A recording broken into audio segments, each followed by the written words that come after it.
Nandito tayo sa loob ng Provident. Halos kapapasok lang natin nung entrance. So, ganito na pala itsura ngayon. Malinis na. Mukhang naayos na yung mga kalsada. Wala ng putek. Itong main road hindi ko lang alam kasi 3 weeks ago na dinig ko sa news may mga ibang bahay pa na may mga putik pa. So eto, baybayin natin. Tingnan natin mamaya, tuloy pa tayo. So ito pala yung dike na sinasabi na nagpo-protect sa Provident from Marikina River. Morning! Afternoon. So ayan mahaba. Hindi natin lang alam kung saan yung sinasabi na portion na bumigay. Kaya pumasok yung tubig ng Marikina River dito sa Provident.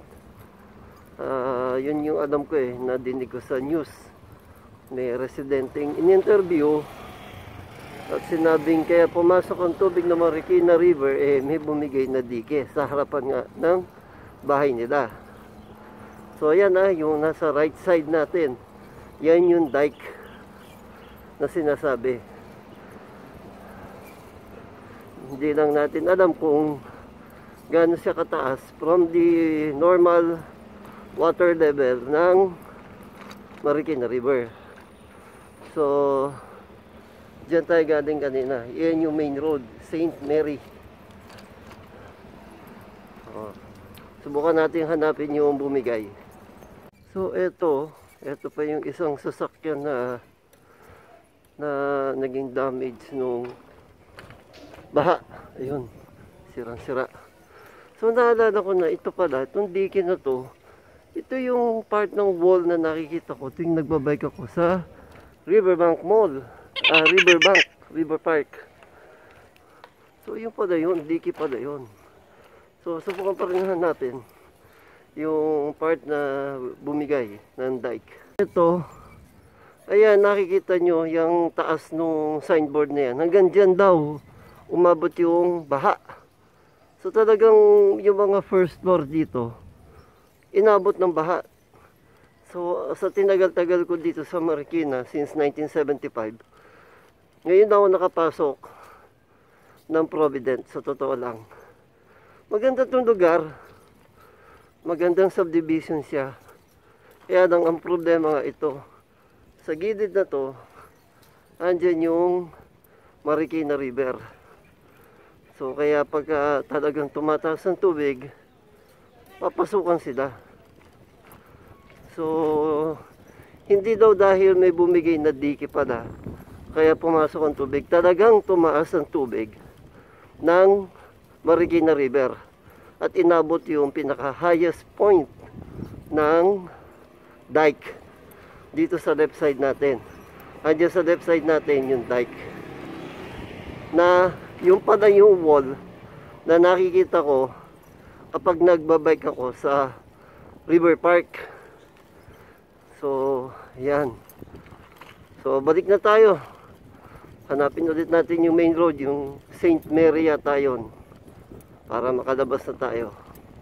So nandito na tayo ulit sa main road, St. Mary's. Pag diniretso natin ito hanggang dulo, yung gate na ng Provident Village. Magandang subdivision ng Provident. Kaya lang nga talaga ang problema yung boundary nila with Marikina River. Talagang papasukan sila pagka nag-overflow na ang Marikina River. At least ito, November 11 nangyari yun yung Typhoon Ulysses. In a matter of less than 2 months. Ayan, malinis na ulit, diba? Ganyan kabilis ang response ng government ng Marikina.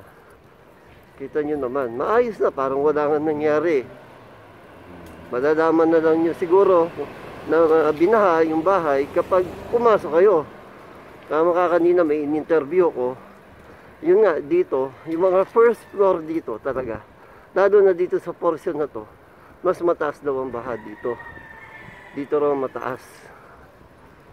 So, ayan. At least alam na natin kung ano ang sitwasyon ng Provident Village. Nagkataon naman na tinatanong nung kaibigan ko kung ano na nangyari sa Provident. Nagkataon naman, napadaan tayo dito kasi galing tayo ng Loyola, Marikina. So ayun, malapit na tayo sa dulo. Palabas na tayo ng Provident. Okay. Maraming salamat po. Ito na ang itsura ngayon ng Marikina River Park. Matapos ang almost 2 months, less than 2 months nung nangyari yung Typhoon Ulysses. Maayos na. Si Marikit, wala na yung float na nasa likod niya na nakahamba lang. Ayos na oh. Ayun, di ba? Malinis na. Wala na yung mga putek. So, ayan.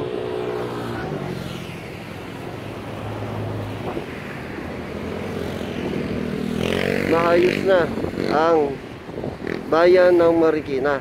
Kahit papano, nakabangon na. So ito, nandito tayo sa tulay ng Marikina. Kanina, galing tayo ng Provident. So nakita natin, medyo okay na, maayos na. Malinis na rin. Nahakot na lahat.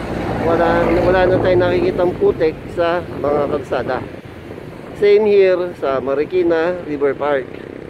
So ganyan kabilis ang aksyon ng Marikina government. Local government ng Marikina. So, yan no. Maraming salamat.